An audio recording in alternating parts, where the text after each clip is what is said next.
नमोह अक्सर ये प्रश्न पूछा जाता है कि आयुर्वेद में एविडेंस कहाँ है या फिर आयुर्वेद में क्लिनिकल ट्रायल्स होते हैं अथवा नहीं होते हैं। तो सबसे पहले जितने भी भारतीय दर्शन हैं, जितने भी प्राचीन भारतीय शास्त्र हैं, ये सभी प्रमाणों की बात करते हैं। एपिस्टेमोलॉजी तो फिर भी एक नया ब्रांच है मेडिसिन का, किंतु जितने भी प्राचीन भारतीय शास्त्र हैं, उनमें अलग-अलग प्रमाणों का वर्णन मिलता है कि इस XYZ प्रमाण के आधार पर ही आपने किसी थ्योरी को एक्सेप्ट करना है। जैसे कि उदाहरण के लिए चरक संहिता में प्रत्यक्ष, अनुमान, आप्त और युक्ति इन 4 प्रमाणों का वर्णन मिलता है। प्रत्यक्ष यानी कि अपने सेंस ऑर्गन्स से हमने एक्चुअल में देखा, सुना और उसके बाद ही हमने किसी थ्योरी को एक्सेप्ट किया। अनुमान, अनुमान यानी कि किसी बेसिस पर हमने एक कंक्लूजन निकाला। जैसे कि कहीं पे अगर धुआँ निकल रहा है, तो हम अनुमान लगाते हैं कि वहाँ आग लगी होगी। कैसे? तो पहले हमने देखा है कि जहाँ आग होती है वहीं पर धुआँ होता है, तो उससे हमने अनुमान लगाया कि यहाँ पर जो है धुआँ निकल रहा है, इसका मतलब यहाँ पर आग लगी हुई होगी। या फिर क्लिनिकल एग्ज़ाम्पल की अगर बात करते हैं, तो सपोज़ गिलोय जो है किसी फ़ीवर के पेशेंट ने गिलोय खाया और उसका फ़ीवर चला गया। तो हम यहाँ पर एक अनुमान लगाएँगे कि गिलोय ने जो पैथोलॉजी थी फ़ीवर की, उसपे इस प्रकार से काम किया। तो जो काइनेटिक्स है ड्रग का, वो हमने अनुमान से डिड्यूस किया। तो ये दूसरा प्रमाण।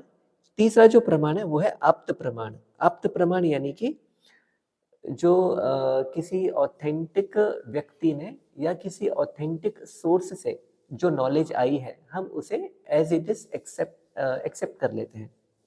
जैसे अगर नासा ने बताया कि हाँ, मार्स पे पानी है, तो हमने उसको एक्सेप्ट कर लिया। ओके? अभी भी ये एक कंट्रोवर्शियल विषय माना जाता है कि चंद्रमा पर नील आर्मस्ट्रांग गए थे अथवा नहीं गए थे।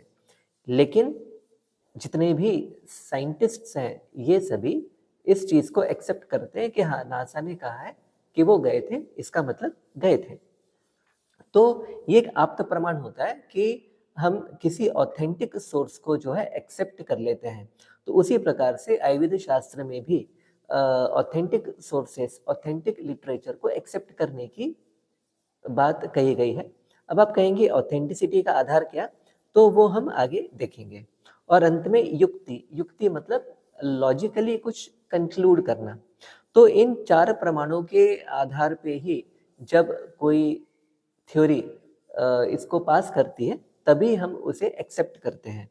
ऐसा दर्शनों का कहना है, ऐसा चरक संहिता नामक ग्रंथ का कहना है। पहले भी पीयर रिव्यू सिस्टम होता था, जैसे कि आज होता है। पीयर रिव्यू सिस्टम मतलब किसी पर्टिकुलर फील्ड के एक्सपर्ट्स जो हैं, वो उस थ्योरी को असेस करते हैं। जो ऑब्जर्वेशंस हैं, उनको क्या कहेंगे, अलग-अलग पैरामीटर्स पे चेक करते हैं और फिर वो अपना कंक्लूजन देते हैं कि ये थ्योरी एक्सेप्टेबल है अथवा नहीं है। तो प्राचीन काल में भी जो ऋषि होते थे वो इस प्रकार की संभाषा करते थे, इस प्रकार की मीटिंग्स रखते थे, असेंबलीज रखते थे, जहाँ पे अपने-अपने ऑब्जर्वेशंस वो पोस्टुलेट करते थे और उसके बाद कंसेंसस एक बनाया जाता था कि हाँ, ये ऑब्जर्वेशन जो इन्होंने बताया है, वो सही है और तब जाके उस थ्योरी को एक्सेप्ट किया जाता था। ऐसा नहीं है कि किसी ने कुछ कहा और हमने उसको मान लिया, है ना? चरक में लिखा है कि हाँ, गिलोय फ़ीवर पे काम करता है, तो आपने फ़ीवर के पेशेंट को गिलोय दे दिया, ऐसा नहीं होता है।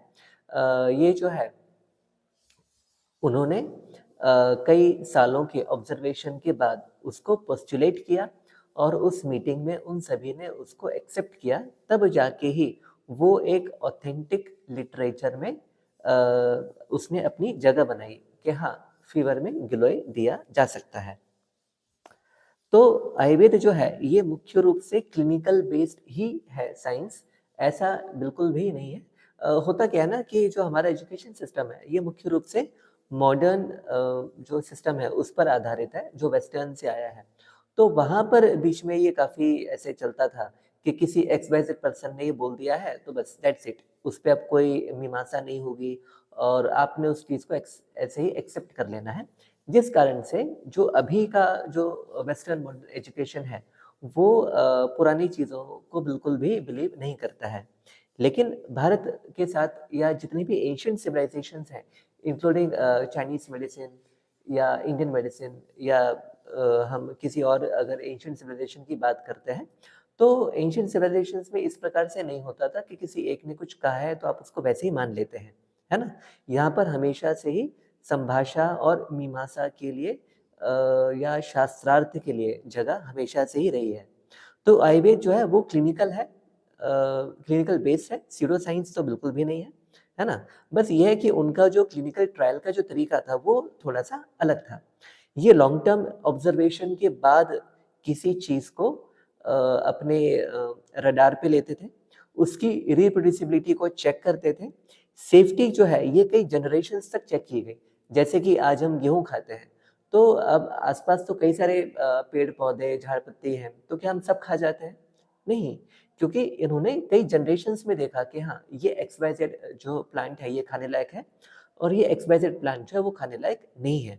तो कई जनरेशंस तक ये ऑब्ज़र्वेशन चला और उसके बाद ही जो ऋषि थे, ये संभाषा किए और उस संभाषा के बाद वो एक उन्होंने एक कंक्लूजन निकाला कि हाँ, ये चीज़ जो है ये एक्सेप्टेबल है और इस प्रकार से ये कंसेंसस बेस्ड नॉलेज जो है वो हमारे शास्त्रों में पब्लिश की गई और इन शास्त्रों को ही हमने आप्त प्रमाण मानकर उसके आधार पर हम आज चिकित्सा करते हैं।